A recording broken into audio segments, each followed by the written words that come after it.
कि कोई ना, मैं तो यहाँ से कोई घास फूस और फल फ्रूट मिलेगा तो खा लूंगा, आप अतिथि हो। इस बात से बड़ा प्रभावित हुआ राजा। तो राजा ने कहा, भाई तेरा नाम क्या है? ये नाम है, ये मेरा गांव है। फिर उसने बताया कि अभी मैं राजा हूं इस नगरी का, जिस क्षेत्र में तेरा गांव पड़ता है, और तुझे कभी कोई आपत्ति आवत मेरे पास आ जाना। कुछ वर्ष उसको उसने एक ऐसा बना के दे दिया, अपना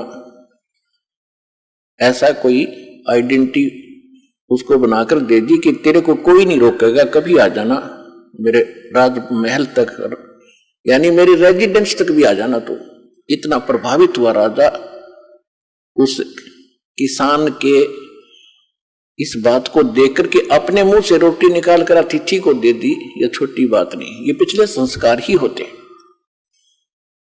तो वहां पहुंचा, एक दिन उसको कोई बात याद आ गई कि अभी राजा से मिलकर आते हैं। कुछ सूखा गिर गया था, वो सूखा तो फिर सारी नगरी में गिर रहा था। राजा था, जब वो पहुंचा, राजा मुसलमान था, बाहर बैठा अपना कोई नमाज कर रहा था, और वो सीधा ही पहुंच गया, वो दिखा करके वो पासपोर्ट राजा वाला। तो वो कहने लगे, तो सेवादार थे, नौकर थे, कि यहां बैठो भाई, राजा अपनी कुछ क्रिया कर रहा, उसके बाद बात करेंगे। वो सामने देख रहा था कि राजा क्या कर रहा है। जब राजा खड़ा हुआ, कुशल मंगल पूछा, तो उसने पूछा किसान ने कि पहले ये बताओ आप ये क्या कर रहे थे? राजा ने कहा कि मैं भगवान से, अल्लाह से अपने राज्य में, अपने घर में सुख की कामना कर रहा था। अकाल गिर गया है, इसके लिए दुआ मांग रहा था। तो किसान कहने लगे, अच्छा, अरे मैं तो भिखारी के पास आ गया भाई, उससे तो मैं न मांग लूंगा अपने घर पे, फिर तेरे से क्या जरूरत है मुझे मांगने की। राजा भी उसी दुख में दुखी, और मैं भी वही दुखी।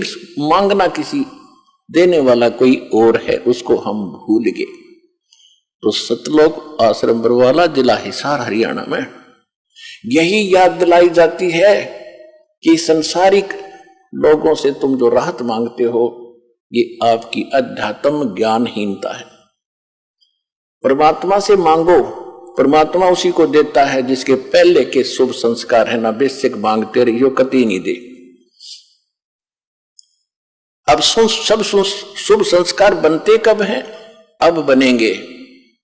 शास्त्र अनुकूल साधना इस दास के पास उपलब्ध है, वो रियल साधना है। इससे आपके रोज शुभ संस्कार बनेंगे, आपको इस जन्म में भी देगा और सतलोक में भी आपको ले जाएगा। ये वो साधना है। आपने बस इतना सा करना है, जैसा ये दास कहे उसके अनुकूल करके देखो। जो गुरु आदेश हो गुरु जी का, उसका पालन करके देखो।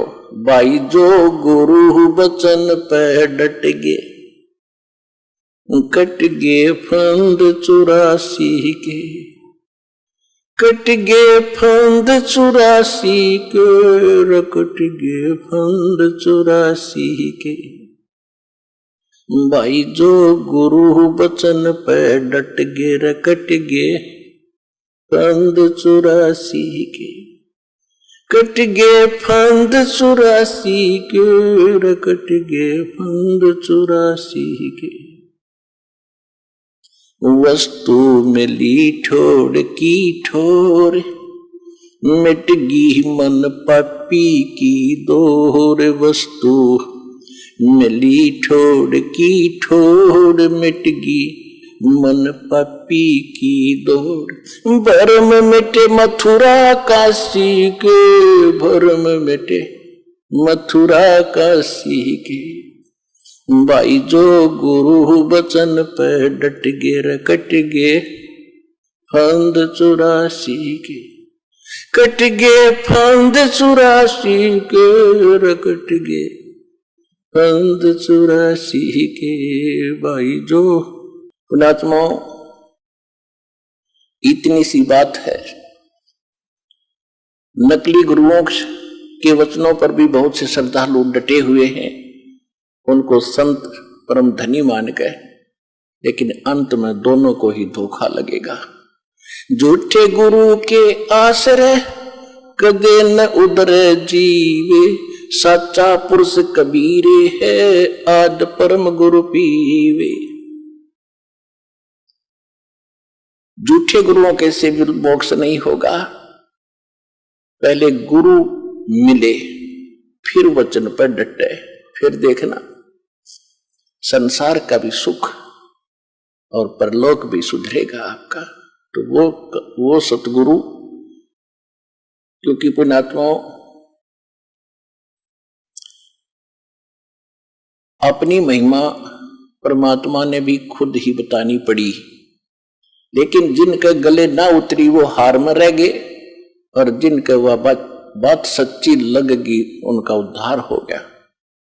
हम ही अलख अल्लाह है कुतुब गोस और पीरे, गरीबदास खालक धनी हमरा नाम कबीरे।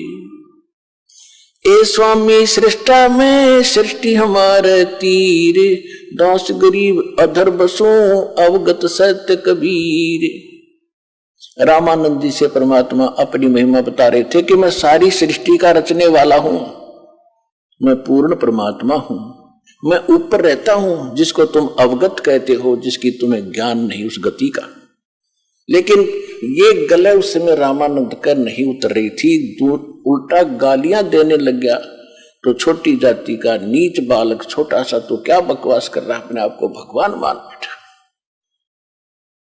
और जब रामानंद जी को परमात्मा सचखंड सतलोक जहां मालिक रहते वहां लेकर गए और फिर वो वापस छोड़े, बोलत रामानंद जी